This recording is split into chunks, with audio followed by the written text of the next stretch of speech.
Hello friends, welcome to verse GS. दोस्तों, आज का हमारा टॉपिक है ग्लैंड यानी ग्रंथि। दोस्तों, इस चैप्टर से हर एक एग्ज़ाम में क्वेश्चन निश्चित रूप से बनते हैं। वीडियो को शुरू करने से पहले अगर आप हमारे चैनल पर नए हैं तो आप हमारे चैनल को सब्सक्राइब कीजिए और बेल आइकन को प्रेस कीजिए। दोस्तों, देर ना करते हुए आइए करते हैं वीडियो को शुरू। दोस्तों, ग्रंथि क्या होती है? वैसे अंग जो हार्मोन तथा एंजाइम का अस्त्रावण करते हैं। दोस्तों, आक्रमण नहीं होता है, अस्त्रावण करते हैं, वो क्या कहलाते हैं? ग्रंथ कहलाते हैं। वैसे अंग जो हार्मोन तथा एंजाइम का क्या करते हैं? अस्त्रावण करते हैं, ग्रंथ कहलाती है। हार्मोन क्या होता है? दोस्तों, सारे हार्मोन प्रोटीन नहीं होते, एक से अधिक रिएक्शन पर ये कार्य करता है। कौन? हार्मोन। इसके प्रभाव लंबे समय तक रहते हैं। एंजाइम की बात करते हैं तो सारे एंजाइम प्रोटीन होते हैं, एक बार में केवल एक ही प्रतिक्रिया करती है। कौन? एंजाइम। उसका प्रभाव थोड़े समय के लिए होता है, जबकि हार्मोन का प्रभाव क्या होता है? लंबे समय तक होता है। दोस्तों, हार्मोन और एंजाइम में अंतर आप देख सकते हैं भली भांति। स्टडी ऑफ ग्लैंड्स यानी ग्रंथ के अध्ययन को क्या कहा जाता है? तो वो कहा जाता है एंड्रोक्रोनोलॉजी। एंड्रोक्रोनोलॉजी है दोस्तों, ध्यान दीजिएगा। एंडोक्रोनोलॉजी, क्रोनो है यहाँ पर ओ होगा। एंडोक्रोनोलॉजी। ग्रंथ के प्रकार। तो दोस्तों, ग्रंथि होते हैं 3 प्रकार की, आप भली भांति जानते हैं। कौन कौन से होती है? अंतःस्रावी ग्रंथि, यह सिर्फ हार्मोन का स्राव करता है। कौन? अंतःस्रावी ग्रंथि, जिसको क्या कहा जाता है? Endocrine gland. यह नलिका विहीन होती है, यह हार्मोन का स्राव सीधे रक्त में करता है, जैसे पीयूष, थायराइड या पैराथायराइड या पेनियल ग्रंथि। दोस्तों, ये सब क्या हैं? अंतःस्रावी ग्रंथि हैं या एंडोक्राइन ग्लैंड। सबसे छोटी अंतःस्रावी ग्रंथि कौन सी होती है दोस्तों? तो वो होती है पीनियल, और पीनियल जानते हैं दोस्तों आप। सबसे बड़ी अंतःस्रावी ग्रंथि कौन सी होती है? तो वो होती है थायराइड। यहाँ से क्वेश्चन बनते हैं दोस्तों। बहिस्रावी ग्रंथि की बात करते हैं, यह एंजाइम का स्त्रावण करता है, यह नलिका युक्त होते हैं, यह रक्त से नहीं मिलते हैं, जैसे श्वेत ग्रंथि। यहाँ पर श्वेत होगा दोस्तों, श्वेत ग्रंथि हो गया, दुग्ध ग्रंथि हो गई, लार ग्रंथि, असुर ग्रंथि। श्वेत ग्रंथि, दुग्ध ग्रंथि, लार ग्रंथि, असुर ग्रंथि। दोस्तों, आप देखते होंगे जब भी ये सारी चीज़ें निकलती हैं, असुर वगैरह, लार वगैरह, तो इसमें ब्लड नहीं पाया जाता है, क्योंकि इनके लिए नली अलग से होती है, इसीलिए इनको नली युक्त कहा जाता है। रक्त मिलेगा तो क्या होगा? हम अगर लार निकालेंगे तो उसके साथ ब्लड भी आ सकता है, लेकिन ऐसा नहीं होता है। सबसे बड़ी बहिस्रावी ग्रंथि कौन सी होती है? तो वो होती है यकृत। नेक्स्ट बात करते हैं मिश्रित ग्रंथि। यह हार्मोन और एंजाइम दोनों का स्रावण एक साथ करते हैं, यह नली युक्त होते हैं। अग्नाशय और गोनाड एक मिश्रित ग्रंथि है। ध्यान दीजिएगा, अग्नाशय और गोनाड। गोनाड क्या होते हैं? जो फीमेल रिप्रोडक्टिव सिस्टम होते हैं, और मेल रिप्रोडक्टिव सिस्टम को ही गोनाड कहा जाता है। दोस्तों, अग्नाशय को लैंगरहैंस का द्वीप भी कहा जाता है, या आइलेट्स ऑफ लैंगरहैंस कहा जाता है। अग्नाशय ग्रंथि में कोशिकाओं के समूह कई स्थानों पर पाए जाते हैं। इन समूहों का वर्णन सबसे पहले लैंगरहैंस ने किया, इसीलिए इसे क्या कहा जाता है? लैंगरहैंस की द्वीपिकाएँ कहते हैं। यद्यपि इनकी कोशिकाएं अग्नाशय ग्रंथि में स्थित होती हैं, तो भी स्वयं ग्रंथि से कोशिकाओं से ये आकार तथा रचना में भिन्न होता है। इनके द्वारा उत्पन्न हार्मोन इंसुलिन कहलाता है। ध्यान दीजिएगा दोस्तों, जो अग्नाशय से कौन सा हार्मोन उत्पन्न होता है? तो वो इंसुलिन होता है, जो कार्बोहाइड्रेट के उपापचय का नियंत्रण करता है। इस हार्मोन की कमी से मधुमेह रोग हो जाता है, जिसको डायबिटीज कहा जाता है। अग्नाशय में 3 प्रकार की कोशिकाएं पाई जाती हैं। कौन कौन सी पाई जाती हैं? तो दोस्तों, एक होती है अल्फा कोशिका। इन कोशिकाओं से ग्लूकागोन हार्मोन का स्रावण होता है, जो ग्लाइकोजन को ग्लूकोज में बदलती है। इस हार्मोन की अधिकता से शरीर में ग्लूकोज का स्तर बढ़ जाता है। बात करते हैं बीटा कोशिकाएं की। इन कोशिकाओं से इंसुलिन हार्मोन का स्राव होता है, इसका प्रमुख कार्य ग्लूकोज को ग्लाइकोजन में बदलना है। इंसुलिन की कमी से शरीर में शर्करा की मात्रा बढ़ जाती है, जिसे क्या कहा जाता है? मधुमेह कहा जाता है। दोस्तों, इसकी अधिकता से शरीर में शर्करा की मात्रा घट जाती है। ऐसे व्यक्ति को अधिक मात्रा में शर्करा का सेवन कराया जाता है। नेक्स्ट है दोस्तों गामा कोशिकाएं। 3 प्रकार की कोशिकाएं होती हैं दोस्तों।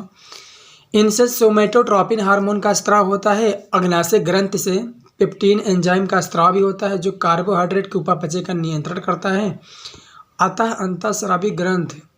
अतः अग्नाशय ग्रंथि को अंतःस्रावी व बहिःस्रावी ग्रंथि भी कहते हैं। पीनियल ग्रंथि की बात करते हैं तो पीनियल ग्रंथि यह ब्रेन के सबसे ऊपर स्थित होता है। मेलाटोनिन हार्मोन का सिक्रेशन यही करता है। यह सोने तथा जागने को कंट्रोल करता है। इसे third I of human body कहा जाता है दोस्तों, यानी मनुष्य के शरीर की तीसरी आंख कही जाती है। किसको? पीनियल को। हाइपोथैलेमस की बात करते हैं। यह ब्रेन में स्थित होता है। यह भूख, प्यास तथा तृप्ति का एहसास दिलाता है। शरीर के ताप को भी यही कंट्रोल करता है। कौन? हाइपोथैलेमस। पीयूष ग्रंथि को कौन कंट्रोल करता है? तो हाइपोथैलेमस। हमारे शरीर का मस्तिष्क ग्लूकोज का 20% यूज कर लेता है। मतलब क्या है दोस्तों कि सबसे ज़्यादा जो मस्तिष्क है दोस्तों ग्लूकोज का सबसे ज़्यादा यूज यही करता है। पीयूष ग्रंथि को मास्टर ग्लैंड कहा जाता है। यह मस्तिष्क में पाया जाता है। नेक्स्ट है दोस्तों थायराइड ग्रंथि। यह गर्दन में पाया जाता है। कहाँ पर पाया जाता है? गले में। नीचे आप देखेंगे जहाँ पर गला होता है वहाँ पर यह पाया जाता है। यह सबसे बड़ी अंतःस्रावी ग्रंथि है। इसमें आयोडीन नामक तत्व पाया जाता है। शरीर और बाल की वृद्धि के लिए थायराइड ग्रंथि आवश्यक है। नेक्स्ट बात करते हैं पैराथायराइड। यह गर्दन में होती है। यह भी जो होती है दोस्तों गर्दन में ही होती है। ये 2 हार्मोन का स्रावण करती है। एक होता है पैराथ हार्मोन, एक होता है कैल्सिटोनिन हार्मोन। कैल्सिटोनिन हार्मोन क्या करता है? तो कैल्सिटोनिन हार्मोन की मात्रा में कमी से ब्लड में कैल्शियम की मात्रा बढ़ जाती है। यानी कैल्सिटोनिन की मात्रा में अगर कमी से मतलब उसकी मात्रा कम होगी तो ब्लड में कैल्शियम की मात्रा क्या होती है? बढ़ जाती है, जिससे टिटेनी नामक रोग हो जाता है। थाइमस ग्रंथि क्या होती है? यह हृदय के पास होता है। यह थाइमोसिन हार्मोन का स्राव करता है, यह स्रावण करता है। यह लिम्फोसाइट के विकास में मदद करता है।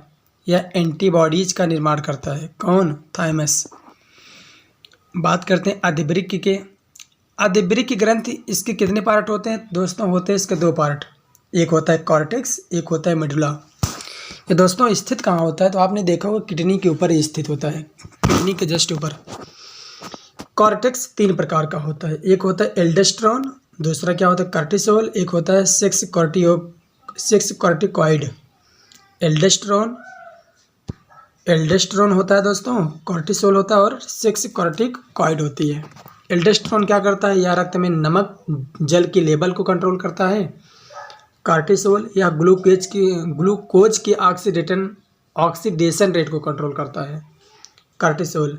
सेक्स कॉर्टिकॉइड क्या करता है? यह लैंगिक लक्षण की परिपक्वता के लिए उत्तरदायी होता है। बात करते हैं मेडुला की। दोस्तों मेडुला होता है 2 प्रकार का। एक होता है एड्रीनलिन एपिनेफ्रिन, एड्रीनलिन या फिर एपिनेफ्रिन।